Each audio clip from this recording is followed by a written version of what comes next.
This is the Late Round Podcast with your host, JJ Zacharisa.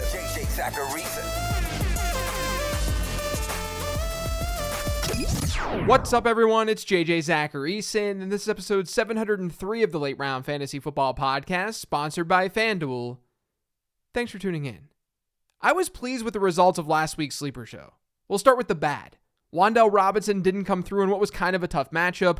Irv Smith and Cade Otton weren't very good streamers, and most of the lower-tiered quarterback streamers, they didn't come through either.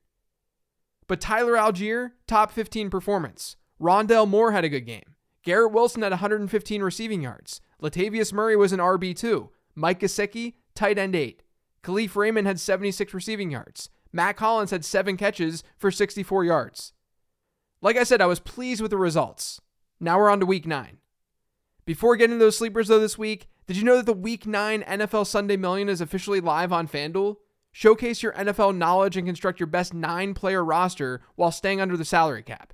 Then follow along using FanDuel's live scoring feature to compete for your share of $1.4 million in cash prizes, including a cool $250,000 first place prize, all for just $5. Head to FanDuel and submit your lineups today. Eligibility restrictions apply. Go to FanDuel.com or download the FanDuel app for more details. The first of 2 tiers of players that I talk about on this weekly Sleeper Show consists of guys who are rostered in 10 to 50% of Yahoo leagues. I would love to talk about Justin Fields here, but he's moved on. He's rostered in more than 50% of leagues now. It's a tough week for quarterback streamers, but the next man up, Marcus Mariota. There are a lot of teams on bye, so there's not a whole lot to choose from this week. But the Falcons-Chargers game has the second highest total on the week according to FanDuel Sportsbook. This game is also being played in Atlanta, which is a plus. According to NumberFire's expected points model, the Chargers are a bottom 10 team in rushing success rate allowed this year. So the Falcons should be able to move the ball doing what they do best.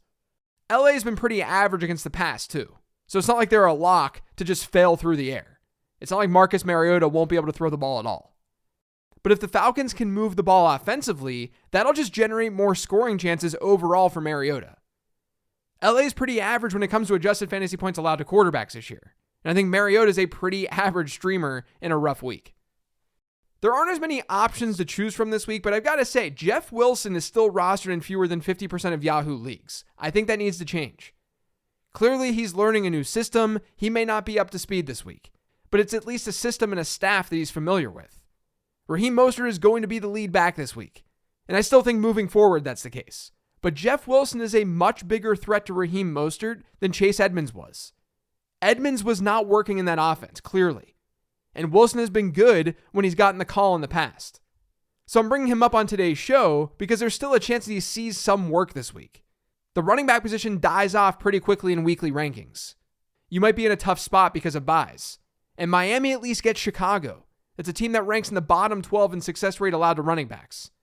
And the Dolphins are a 5-point road favorite, so game script could really favor Jeff Wilson.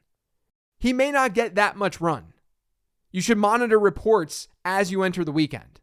But I do think he makes some sense given what's out there this week.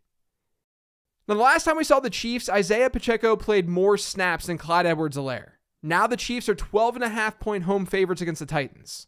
That could lead to a more run-heavy script. Of all backs on that team, that likely favors Isaiah Pacheco most. So even though the Titans have done pretty well against running backs of late, I'm into Pacheco as a bye-week fill-in this week. Speaking of positive game scripts, on Thursday night, the Eagles are 14-point road favorites over the Texans. Houston ranks as the best opponent for running backs and adjusted fantasy points allowed, too. So clearly, Miles Sanders deserves some love this week. But Miles Sanders is rostered in way more than 50% of leagues. If the Eagles get off to a hot start and lead in that game, Kenneth Gainwell could get some run, too. He's had games this year where he's been in that 15%, 20% running back rush share. And he's played by far the second most snaps at running back on that team. So if you're in a serious pinch, I like Gainwell in this spot. Remember, we've got to play into game script when it comes to running back sleepers. Kenyon Drake is still rostered in fewer than 50% of leagues at the time of this recording, and if we assume Gus Edwards doesn't go this week, he makes for an obvious play. I talked about this on the 15 Transaction Show earlier this week, so I won't get into a ton of detail, but Drake saw a season-high 12% target share this past week, and he's given us 2 top 15 performances over his last 3. New Orleans is a below-average matchup, but they haven't been the same tough matchup for running backs that we saw over the last few years. So you can go with Drake, who's the 1A in that backfield, as long as Gus Edwards is sidelined. Deion Jackson would get a huge boost if Jonathan Taylor doesn't go this week. Even if he does go, he may not be 100%. He's got that ankle issue. That means Deion Jackson could get more run. And the thing about Jackson is that he's been really effective as a pass catcher this year. The fact that he has a couple of games with an 11% and 18% target share, and he's caught every single target that's gone his way this year, that likely helped the Colts get rid of Nyheim Hines to feel good enough about getting rid of him. Now, the matchup this week is not great against New England. They're the toughest team for running backs in adjusted fantasy points allowed, but they do rank 21st in adjusted target share allowed, and that's really what you'd bank on for Deion Jackson. So keep an eye on that Jonathan Taylor injury. Now, moving on to wide receiver, Josh Palmer, another guy I talked about on the 15 Transaction Show. Mike Williams is out. Keenan Allen is banged up. It makes sense to go to Josh Palmer. Even if Allen goes, which he's at least trending in that direction, Palmer makes plenty of sense. He'll likely run the second most routes at wide receiver for LA, and he gets a Falcons team that ranks as the absolute best matchup for wide receivers in adjusted fantasy points allowed to the position. He's a very good play this week. Zay Jones is back, as I mentioned on the show, given Jacksonville's matchup against the Raiders. The Vegas secondary has been bad this year. The entire defense has been bad. In adjusted fantasy points allowed, they rank as the top opponent for quarterbacks, the 8th best one for running backs, the 8th best one for wide receivers, and the 10th best one for tight ends. It's a good spot for Zay, and while his target share dipped this past week, he still ran the most routes at wide receiver for Jacksonville. And he's still at a 19% target share on the season. Now, I don't love Isaiah McKenzie's route participation, given Khalil Shakir is inching closer and closer. But he's in a prime spot this week. McKenzie's played 75% of his snaps from the slot this year, according to PFF. And no team has seen a higher percentage of their targets against go to that area of the field than the Jets. That's who they get this week. So Isaiah McKenzie, given that matchup, he makes some sense. Evan Ingram is someone I love talking about on this show, but he's graduated. He's no longer a sleeper given the number of leagues that he's rostered in. You could go to Isaiah Likely at tight end this week, though, as long as Mark Andrews is sidelined. Likely would likely be a tight end 1 projections-wise if Andrews officially gets declared out after seeing a 21% target share last week. So Likely in this spot without Mark Andrews, likely a tight end 1. And if you want to dig a little bit deeper than that, how about the duo of Noah Fant and Will Dissly? I probably prefer Fant to Dissly because he's seen a target share that's 2.5 percentage points higher so far this year.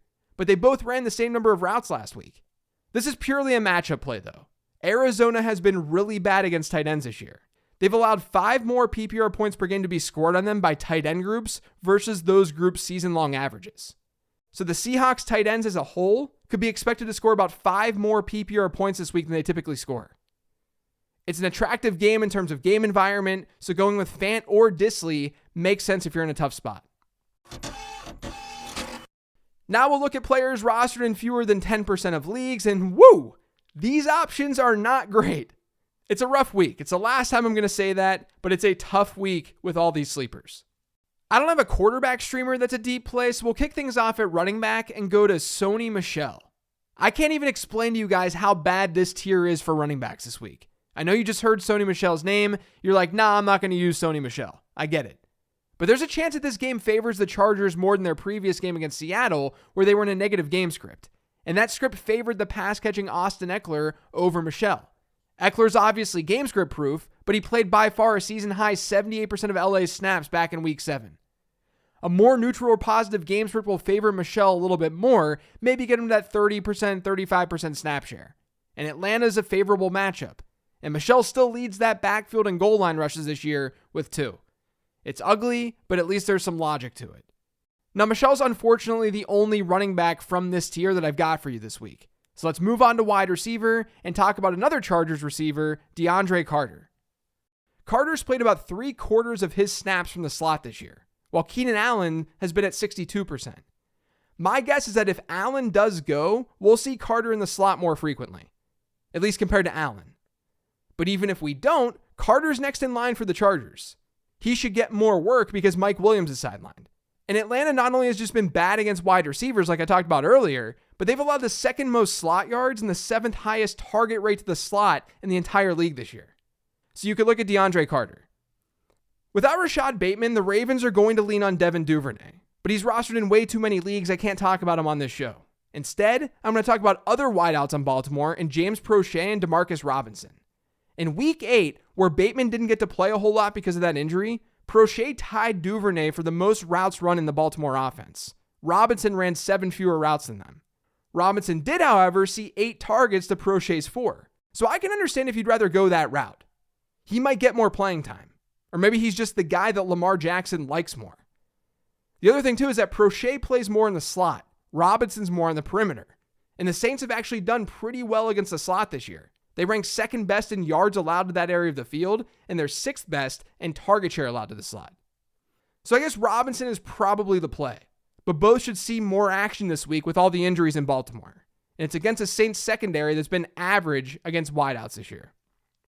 Khalif Raymond has now hit 75 receiving yards in each of his last 2 games, and he's had a target share per game close to 18% over his last 4.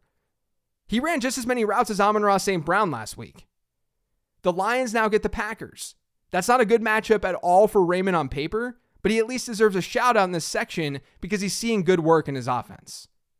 Now, speaking of matchups, the matchup for Terrace Marshall this week, not great. It's not one to get excited about. But since Robbie Anderson's departure from Carolina 2 weeks ago, Marshall's been running as the team's number 2 wide receiver pretty easily. He has 59 routes. DJ Moore has 61. The next wideout's at 33. That's resulted in target shares of 14% and 25%. So even in a tougher matchup, it could be at least a negative game script. That could lead to some decent volume for Terrace Marshall. And then lastly in this section, Cade Otton. I'm going back to Otton. Cameron Brate has been out the last couple of weeks with a neck injury. He could be out again this week. Over these 2 games, no tight end has run more routes in the entire NFL than Cade freaking Otton. That hasn't resulted in amazing production or target shares, but that's the first hurdle a tight end needs to get past. He needs to play and be on the field. The Bucs get a tough tight end matchup this week against the Rams, but Otton makes plenty of sense in an offense that's throwing at the highest rate in the league. Now, as for the defensive streamers, the Bengals, Chiefs, Dolphins, and Vikings all make sense if they're still available in your league. But they're now rostered in over 50% of leagues. They're not typical streamers anymore. So if you want one super deep defensive play, how about Seattle? That unit is playing really well, and they've given you top 12 performances in each of their last 3. The last time these 2 teams faced one another, the last time Seattle played Arizona, Seattle got to Kyler Murray 6 times. They forced an interception and they had a fumble recovery. Now this one's in Arizona. I expect it to be tougher for Seattle, but they've done well the last few weeks, and that gives me some confidence that they can handle the Cardinals offense. That's it for today's show, though. Thanks to all of you for listening. If you get subscribed to the Late Round Fantasy Football Podcast, make sure you are by searching for it pretty much anywhere podcasts can be found. And don't forget to follow me on Twitter at LateRoundQB. Remember to check out lateround.com. Otherwise, we got one more show this week, the Mailbag Show that drops tomorrow. I'll talk to you then.